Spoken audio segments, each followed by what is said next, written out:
There's something so special about country Christmas crafts, so today I have a sign for you that sets the tone for the entire holiday season. Welcome to the Chic Show. This is the 5th day of the 12 Days of Christmas, hosted by Rustic and Lay's DIY and Krista's Crafty Life. This is a sign I got in one of Michael's $5 boxes. I got several of them, in fact, and the other side has this Let It Snow on it, but this side had a few imperfections, so I filled that in with some of that plastic wood. I went over those places with some elephant chalk paint, and then I'm using some Stockholm green milk paint. I've mixed this up, and I'm just going to keep layering it on and using my heat gun to dry in between each layer.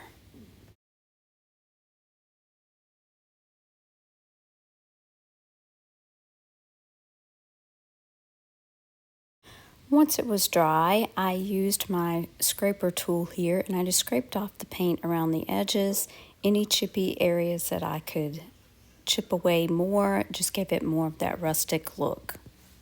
I also used my finger sander to sand around the edges as well. For the graphics on this sign, I used a laser printer and some cheap copy paper that I got at Dollar Tree, and I mirrored the image and printed it off. I cut away the excess paper and then I used Mod Podge and painted the Mod Podge onto the graphics and then placed it down onto my sign. You'll want to leave this overnight and let it dry, and do not add Mod Podge to the back of the paper. Usually what you would do is add this to a coat of paint that is white. I'm using it on green and we're just going to see what happens.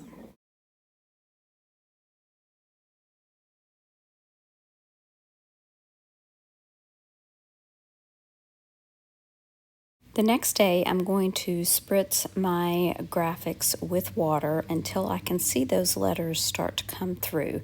You can also use a damp rag for this, but you need to make sure that you can see those letters coming through the back of the paper before you start rubbing.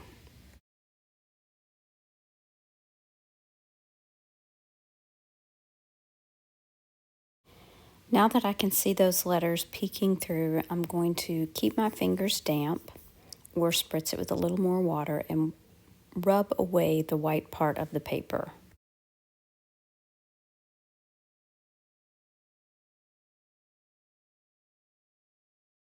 As you can see here, there is kind of a haze or a halo around the graphic. That's why you typically want to do this on white paint. But I decided to use my finger sander and see if I could sand away at those areas. And it seemed to work great.